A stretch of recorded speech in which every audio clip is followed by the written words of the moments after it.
I used to think that if I worked hard enough, if I really proved myself, my family would finally see me as more than just the youngest or the only daughter. I hoped they'd see me as someone who could carry on the family business. My name is Olivia Bailey. You might know the name from Bailey & Sons, a luxury home design company that was once very well known on the East Coast. What most people don't realize is that Sons wasn't just a name, it was a message. It meant this company belonged to the men.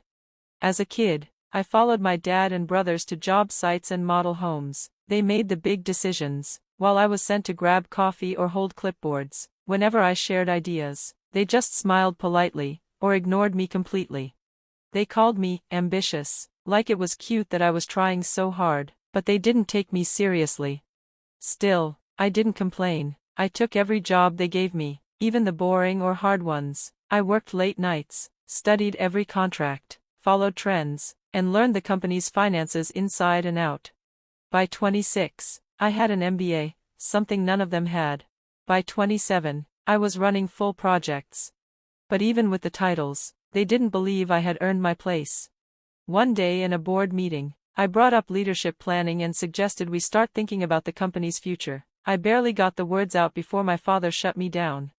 "You're not one of us, Olivia," he said. I was shocked. "Excuse me?" I asked. He didn't even look at me. "This business was built by men, and it's run by men," he said. "You're smart, but this isn't your place. You don't have the instinct." My oldest brother laughed. My mom looked down at her hands. No one said a word in my defense. "You care too much about people," my dad added. "You're too emotional. That's not leadership." That meeting was supposed to be a big moment for me. I had prepared a full growth plan and ideas to expand into new markets, but all they saw was a little girl trying to sit at the grown-up table. Later that night, as I sat alone in my office, an office I managed but didn't officially get credit for, my father walked in.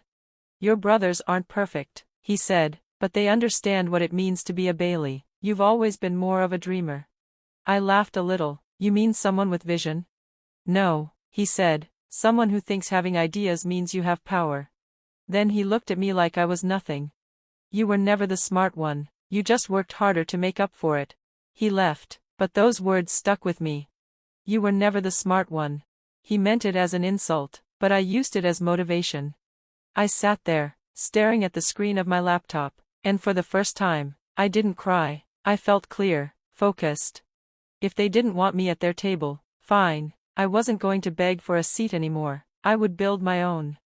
One day, they'd regret pushing me away. That moment, though they didn't know it, was the last time they'd talk to me like I didn't belong. They wrote me off.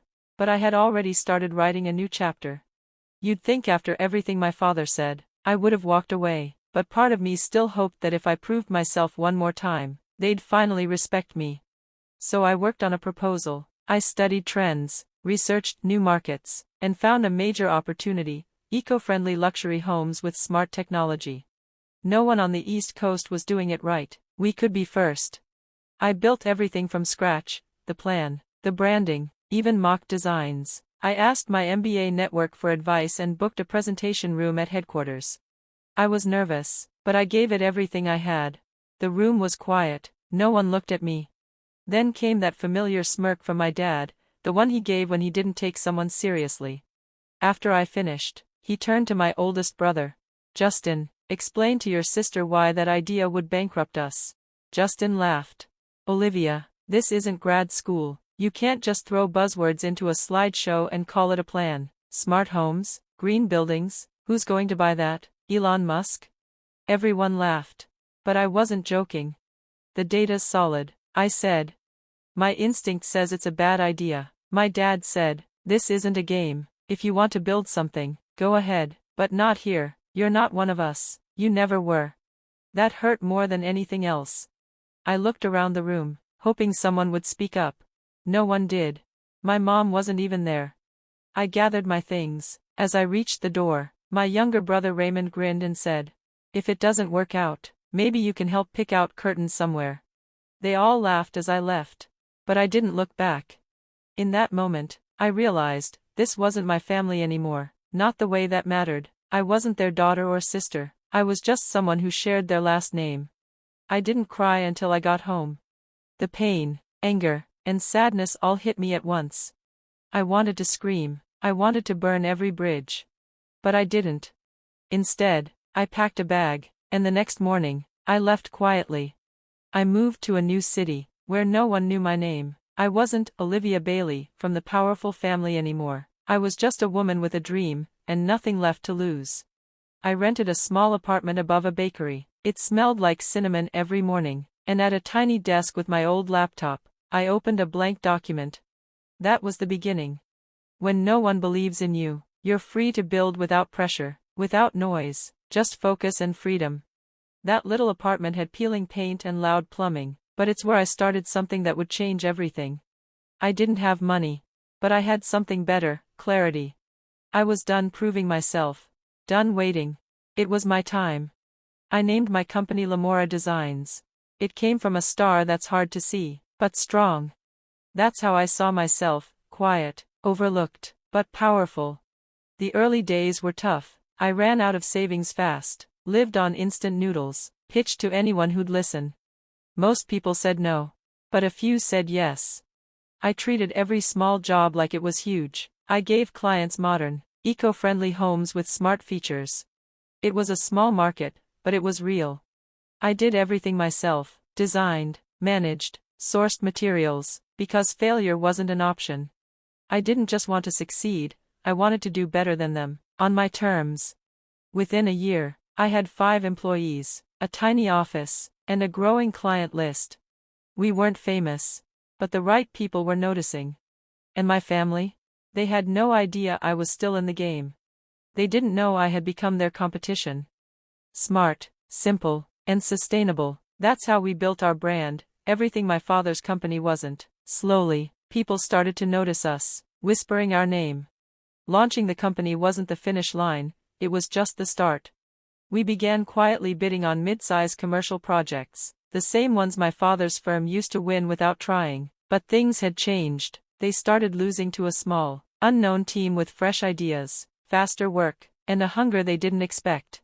They had no idea it was us. I liked it that way. Behind the scenes, I was building something bigger. I reached out to the people no one paid attention to, project managers, designers, and assistants like me who were tired of being ignored, people who didn't just want a seat at the table, but a table where they belonged. One by one, they joined us, and we started to shine. Still, no one noticed. About 20 months in, I was in a meeting with a big client choosing between us and Bailey's Sons. I'd already seen my father's proposal, boring, safe, and old-fashioned. Then they read ours. "Who are you?" the client asked, flipping through our pitch. "This is sharp, it's exciting, it's exactly what we need." I just smiled. I had something to prove. We won the deal. By the end of that quarter, we had beaten Bailey's Sons on 4 major bids. Their name didn't carry the same power anymore, their reputation was fading. And I was just getting started. Still, I stayed quiet, let them laugh, let them think I was gone. Because by the time they realized who we really were, it would be too late. They say pride comes before a fall. But in my father's case, pride built the fall, brick by brick. From the outside, Bailey's Sons still looked strong, fancy buildings, branded trucks, glossy ads, but I saw the cracks. It started when they lost a resort project in New Hampshire. The client said, "Creative differences," but we knew the truth. Our plan was better, faster, and cheaper. Then came the layoffs, first junior designers, then the receptionist, then a project lead I once worked with. He called me looking for work. I didn't gloat. I just sent a contract. "Welcome to Lamora." The big hit came 7 months later. Bailey lost a major government contract to upgrade public buildings for energy efficiency. They thought it was a done deal, they didn't even fight for it. But times had changed. Clients wanted fresh ideas, flexibility, and real purpose. We gave them all 3. Bailey's press release blamed the market. They didn't mention us. Maybe they still didn't know who we were. But they felt our presence. I could see it in their branding, suddenly trendier, suddenly green, suddenly trying too hard. They copied our hashtags, launched a tone-deaf sustainability campaign. I almost laughed. They were chasing a ghost. And the ghost was winning. Then the rumors started, bad management, Family drama, financial issues. I didn't spread them. I didn't need to. The truth always comes out. And we just kept growing. Fear crept in slowly. My family was getting nervous, even if they didn't say it. One day, I went to a trade expo, not as a guest or speaker, just to watch. I wanted to see how Bailey's sons would show up now that they weren't the biggest name in the room. Their booth was small and tucked in the back. Fewer staff, no sign of my father. But I saw Justin and Raymond there, trying to act confident. I kept my distance. A man walked up to their booth, a developer I'd pitched to a few weeks earlier. Justin handed him a brochure with a polite smile. The man glanced at it and said, "Oh, I'm already talking with Lamora, they're doing amazing work." Justin stiffened. "Lamora," he repeated. The man nodded. "You should check them out, they're really onto something." He walked away. Justin's smile disappeared. He turned to Raymond and asked, "Who the hell is Lamora?" I smiled to myself. The reckoning had begun.